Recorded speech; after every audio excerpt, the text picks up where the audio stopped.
Hello, everyone. I'm Bill Brenner, VP of Custom Content at Cyber Risk Alliance. Welcome to this SC Media in Focus, sponsored by Fortinet. Joining me today are Ingrid Skoog, Assistant Director of R&D at MITRE Engenuity's Center for Threat-Informed Defense, and Derek Manky, Chief Security Strategist and VP of Global Threat Intelligence at Fortinet's FortiGuard Labs. We will discuss attack flows across the cybersecurity landscape and more. And with that, let's begin. I welcome you both.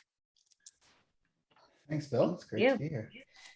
So let me start by asking if you can give me a very brief overview of the threat landscape as you see it today and why actionable threat intelligence is so critical.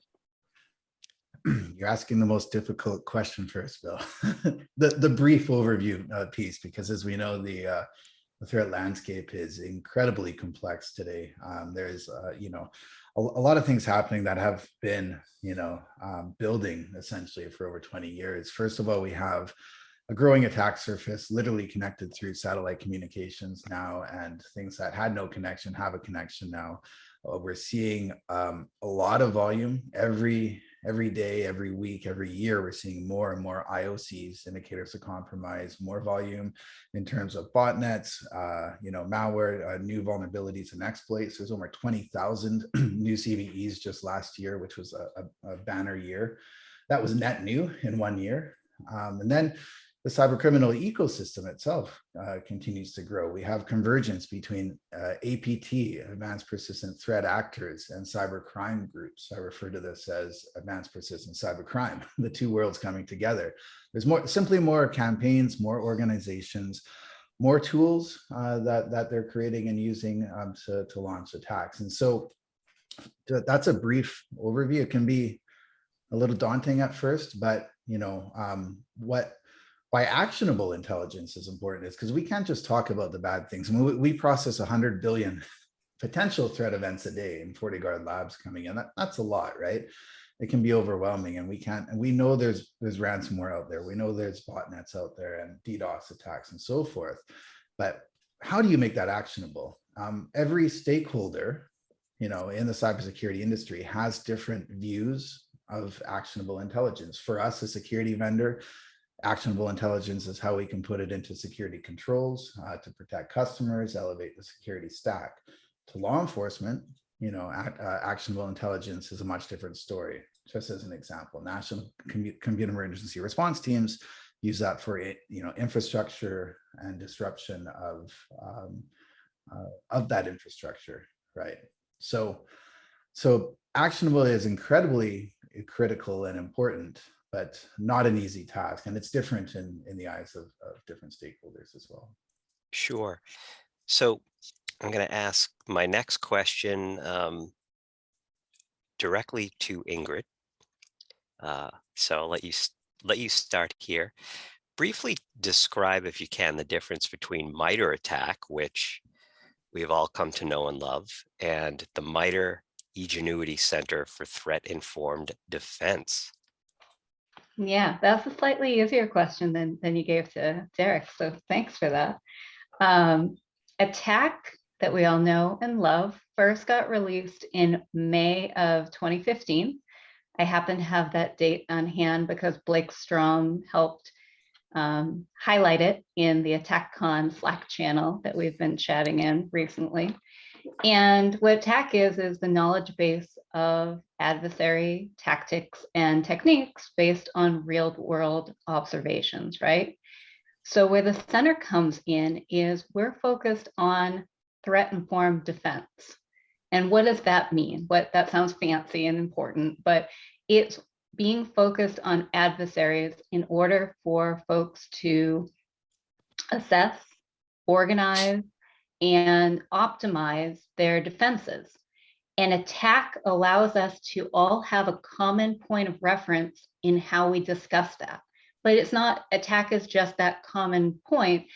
Threat-informed defense involves a lot more aspects of your vulnerability management team, like Derek was mentioning, all those CVEs, your red teams, your management. So threat and defense is a larger picture, and attack lets us focus on that in one place. Now, I know MITRE and FortiGuard Labs work with many partners and organizations. Talk a bit about what FortiGuard Labs is doing with MITRE now. And Derek, I'll let you start, and then Ingrid, you can add to it as needed. Sure. So there's multiple things happening. We've been working with the Center for Threat Informed Defense for about 1.5 to 2 years now. Various projects within the center, and specifically one of our initial use cases was on the sightings ecosystem project. And so this is using the attack, building off the attack framework, which of course MITRE is famous for attack, and that's a very good thing.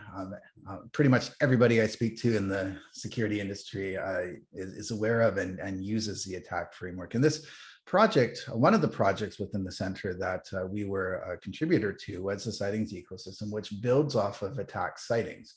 So of course, the attack framework really guides the tactics and techniques, TTPs. It shows and maps all of that out for APT groups, for different campaigns, how we view and describe attacks, which is really the cornerstone today, right? When we talk about the use cases for this. But what we've built off of that with the sightings ecosystem is putting together an ecosystem that shows real data, right, for these campaigns. So we know this particular attack happened. What were the associated TTPs that we're actually seeing in the wild, right?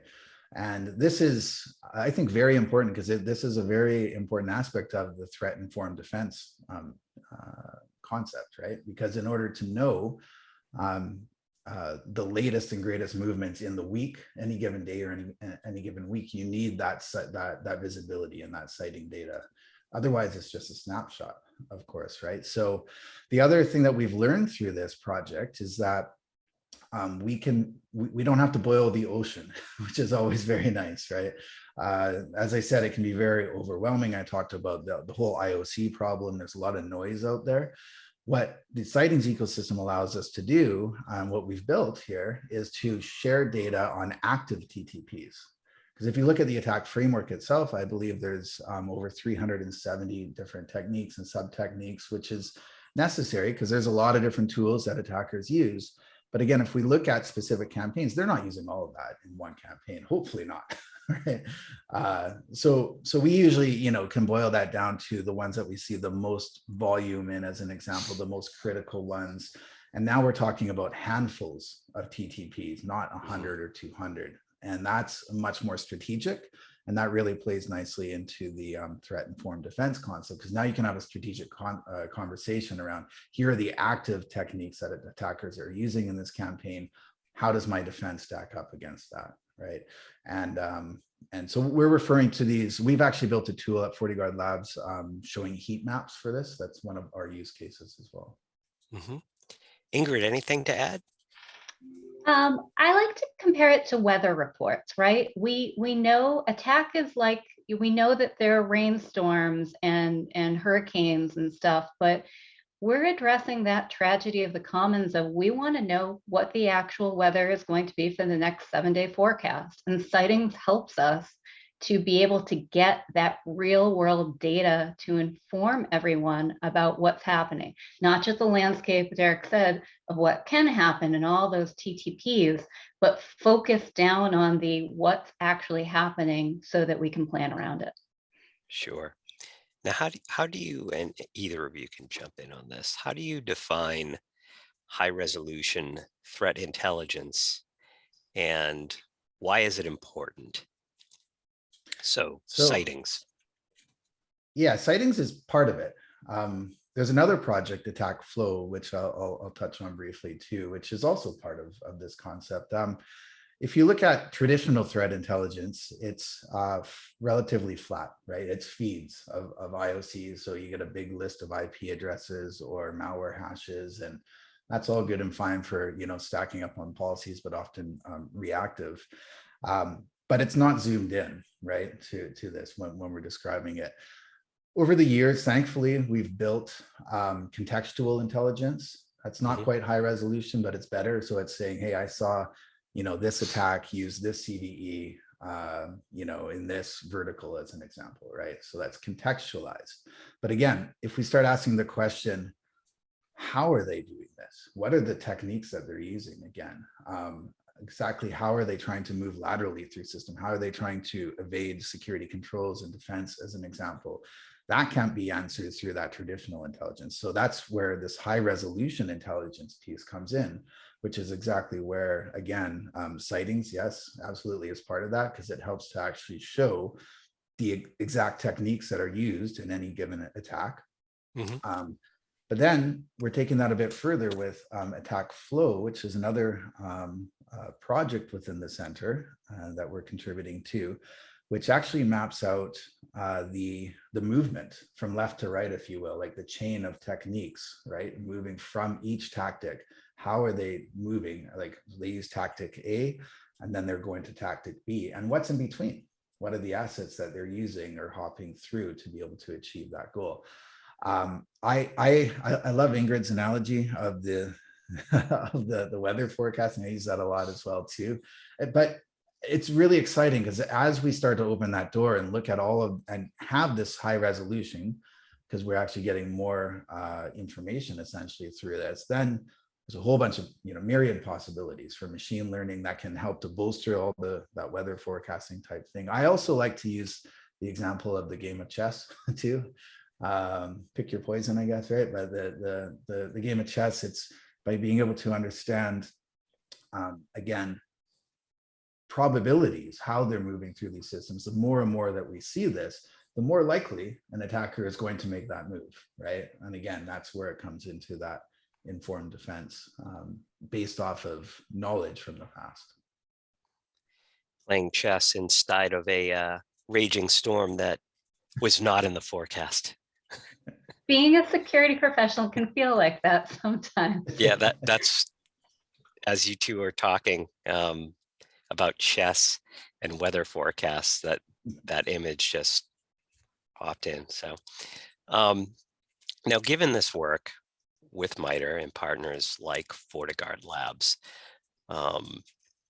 you've learned a lot so far as you're building together. So for those in the audience who are the defenders, what are some, and go as granular as you want, what are some important takeaways for those defenders?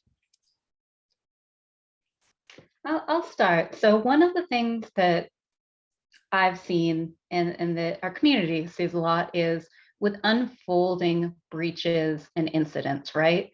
We don't know all the chess moves yet. So when we're trying to make that picture and be very clear so that we can share the actionable data, we just don't have it yet. So being understanding of that we need to work to get better cyber intelligence, or be a little patient and work with the pieces we have to act on our defenses. But another thing is with the attack flow project that we were able to partner with Derek and his great team on, we now have this another attack as our common language, but now this common picture to be able to see the path of not only the techniques the adversary took, but also what assets they were hitting. So it's this really beautiful visual way. I'm a visual learner. I don't like reading through these long CTI reports. I don't have time for that. When I do the recipes, I want to cut down to what are the ingredients and what are the steps I want to do. It gives that easy view for busy people to be able to understand, here's what happened and what that means for me to act on it. Yeah, and I would just add to that so yeah, I'm also a visual learner. I'm there's ways to simplify this as well too. I think just as I was saying earlier, there is a lot of work to be done with this. I agree. Like there's a lot of adoption for products and reporting and so forth, but there are some tools out there. Being aware of the framework itself, using things like Attack Navigator, understanding that. there's a lot of combinations that can be done from a defensive standpoint. Of course, there's the attack evaluations that happen in ways that we can actually do breach and attack simulation, emulation of these things to see, okay, once we have these campaigns mapped, can you actually, how does your defense stack up against it, right? And so you can actually run some live exercises as it were, which I think is important. And keep in mind that the focus of this is to really talk about to map out and talk about the adversaries, because that's where we need to start.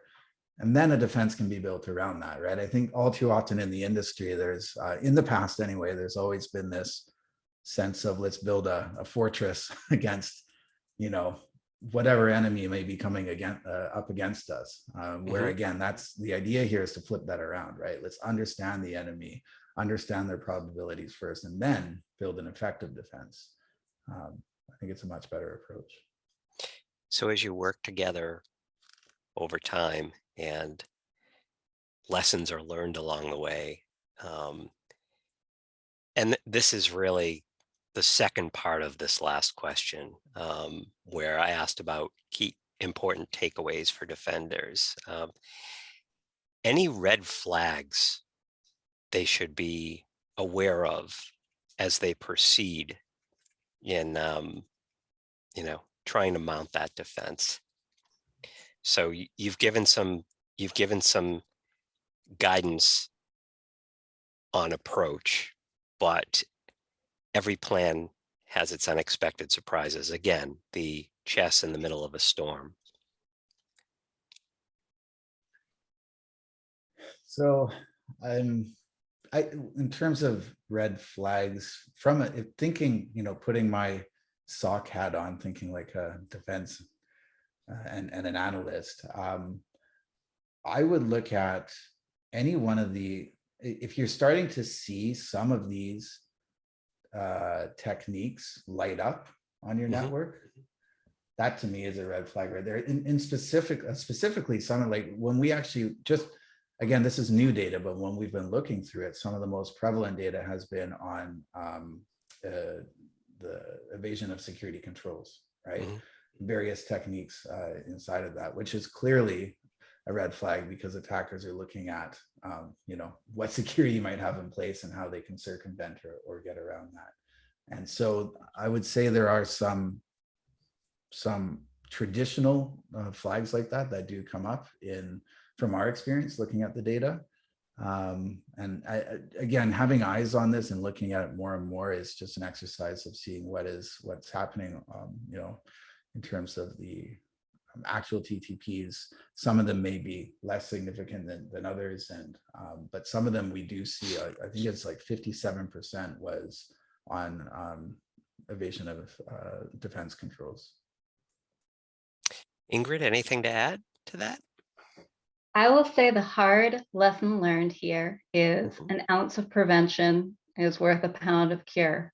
That working with folks out there to get your system aligned, to run through those adversary emulations, to know where your controls are actually standing up and where they're not.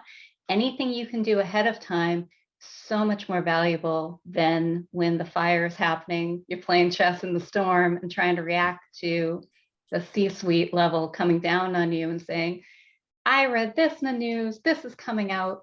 So working to try and align your defenses and know where things are solid and where you have a plan to be working on them is a really valuable thing to be able to do. Great. Derek, any other parting thoughts? I would echo that.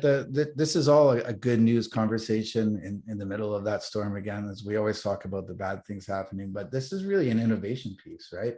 We're working to solve unsolved challenges that have remained in the industry. And it's not just about one project, it's all building, right? And there's a lot of complementary activity between the sightings, between attack flow and ...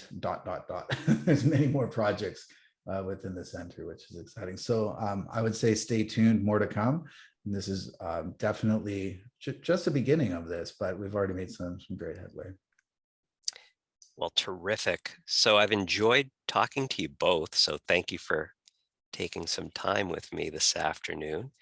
And thank you to Fortinet and FortiGuard Labs for sponsoring this talk. And thank you to our audience for showing up, and we trust you found some value here.